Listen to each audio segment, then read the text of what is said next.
जों बेखौ सम खाबुखौ लानानै जों आरोबाव बड'लेण्ड रायजोनि थाखाय होस्रिख्रावनो थाखाय जों थागथियारि जों जानानै दङ।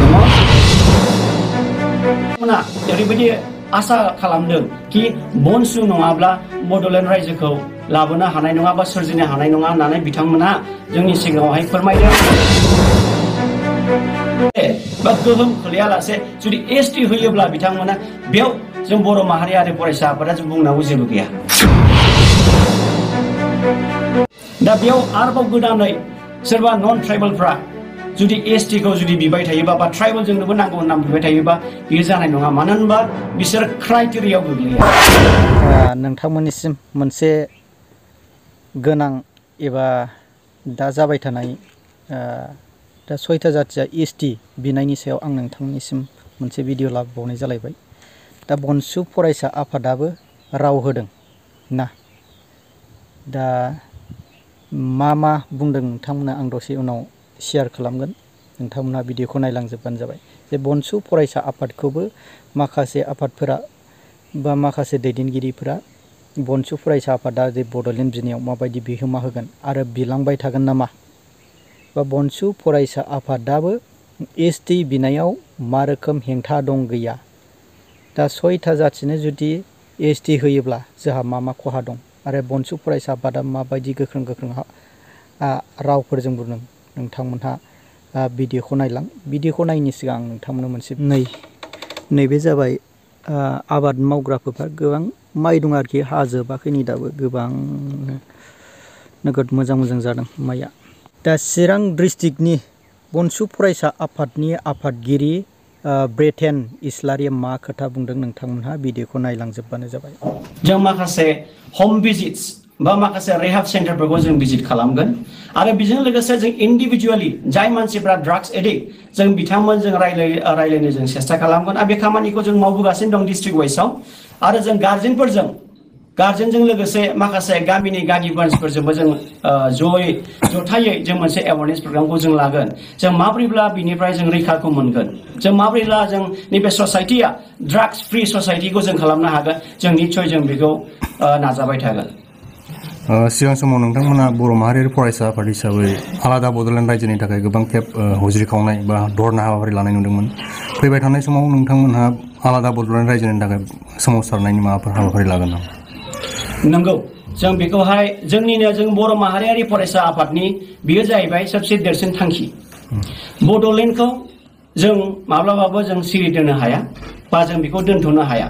दा बिनिखायनो जों बेखौ नन स्टप जों बड'लेण्ड सोरजिनाया जोंनिनो सिमां, जोंनि बर' माहारियारि फरायसा आफादनि मोनसे सेथि थांखियाव दोनजानाय आरो बड'फा उपेन्द्रनाथनो जों बर' हारिनि थैयाव बे सोना होलांखानायखा। बिनिखायनो जों बेखौ सम खाबुखौ लानानै जों आरोबाव बड'लेण्ड रायजोनि थाखाय होस्रिख्रावनो थाखाय जों थागथियारि जों जानानै दङ आरो जेब्लासिमहालागि एचिभमेन्टखौ जों मोना अब्लासिमहालागि जों जिरायनानै थानाय नङा। नोंथांमोना डिसेम्बर दानाव जिहेतु दिल्लीयाव सोमावसारहैगोन होननानै बे बाथ्राखौ फोसावनाय जादोंमोन, थारैनो डिसेम्बराव सोमावसारनाया जागोन नामा? बे डिसेम्बरनि जेनोखि सोमावसारनाय दिल्ली प्रग्रामखौ जोङो दाख्लै माखासे मिटिङाव जों बेखौ लानाय जादोंमोन, नाथाय माखासे टेकनिकेलि प्रब्लेमनि थाखाय जों बेखौ दायो एसे दोनथ'नाय जाबाय। जों माखासे सम खाबुखौ लानानै जों बेखौ प्लान पलिसि मोजां खालामनानै जों बेखौ आवगायफिनगोन। नोंथांमोनहा बनसु हिसाबै थांनाय माखासे बोसोर सिगांनिफ्राय जे ससियेल एवारनेस गोबां हाबाफारि लाबोदों, दा रायजो राजाफोरनिफ्राय नोंथांमोना माबायदि सापर्ट बा माबायदि अनसायनाय मोननो हादों आरो आथिखालाव नोंसिनि बनसु आफादा माबायदि गोख्रोंथियाव दङ? नंगौ, जों गोबां जायगायाव गोबां गामियाव जों गोबां गावबुराफोरजोंहाय जों रायलायबायबो, माखासे गार्जेन्सफोरजोंबो जों रायलायबाय, माखासे स्टुडेन्टस अर्गानाइजेशनफोरजोंबो जों डिसकास खालामबाय आरो माखासे कलेज लेभेल स्कुल लेभेल साथ्रफोरजोंबो जों रायलायदों। गोबां कपारेसनखौ गामिनिफ्राय जोंनो होदों आरो बर' माहारियारि फरायसा आफादा मोनसे ओरैबायदि आफाद क्लिन मानसिफोरनि नोजोराव रायजोफोरनि नोजोराव मोनसे क्लिन आफाद होननानै बिथांमोना जोंखौ गनायदों आरो जोंखौ बिथांमोना ओरैबायदि आसा खालामदों कि बनसु नङाब्ला बड'लेण्ड रायजोखौ लाबोनो हानाय नङा बा सोरजिनो हानाय नङा होननानै बिथांमोना जोंनि सिगाङावहाय फोरमायदों आरो दासिमावबो जोंनि सायाव गोबां फोथायनाय दङ माखासे जेनाखि इडुकेशननि बेलायावबो सहाय निश्चय बनसुआ सहाय होगोन आरो माखासे जेनाखि जातिनि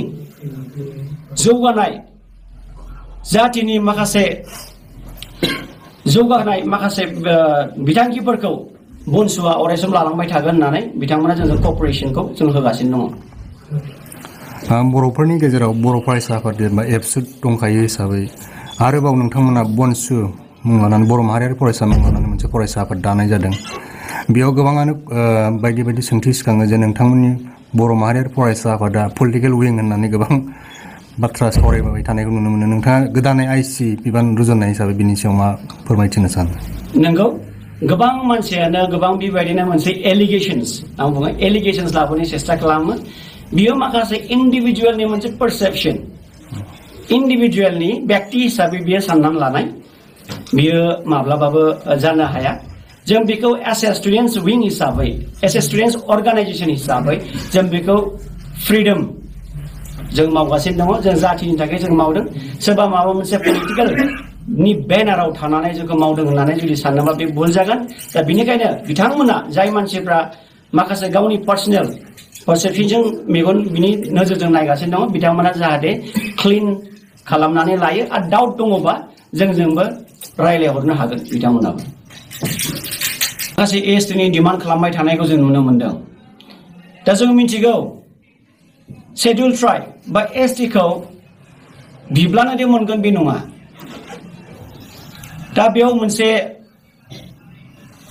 सिगांनो जों माखासे ट्राइबेल एक्जिस्टिं जेनाखि ट्राइबेलफोरना माखासे नेम खान्थिफोरखौ एज पार कनस्टिटिउसन बेखौ होखानाय दंखायोखा।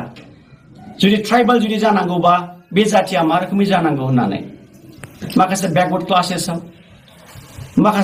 माखासे मानसिनि 7 साइज बेफोरखौहाय लानानै मोनसे इन्डिजिनियास ट्राइब बा ट्राइबेल होननानै मुंख'नानै दोनखानाय जाखादों। दा बेयाव आरोबाव गोदानै सोरबा नन ट्राइबेलफ्रा जुदि एसटिखौ जुदि बिबाय थायोबा बा ट्राइबेल जोंनोबो नांगौ होननानै बिबाय थायोबा बियो जानाय नङा। मानो होनबा बिसोर क्राइटेरियायाव गोग्लैया। दा बेनिखायनो जों बर' माहारियारि फरायसा आफादा जों बेखौनो मेसेज होनो सानदों, जुदिअ गभर्नमेन्टआ रिकगनाइज जुदि होयोब्ला 6 जनगोष्ठीखौ जुदि एसटि हिसाबै उइदाउट एफेक्टिं एक्जिस्टिं जेनाखि एसटि थाखानाय बेखौ एफेक्ट खालामालासे बा गोहोम खोलैयालासे जुदि एसटि होयोब्ला बिथांमोना बेयाव जों बर' माहारियारि फरायसा आफादा जों बुंनांगौ जेबो गैया। दा जों आसाम गभर्नमेन्टखौ जों खावलायो एक्जिस्टिं जेनाखि एसटि थाखानाय जाहाथे बिन्दो मोनसेबो जाहाथे एफेक्ट खालामा जों बेखौहाय जों आसा भरसा जों खालामो।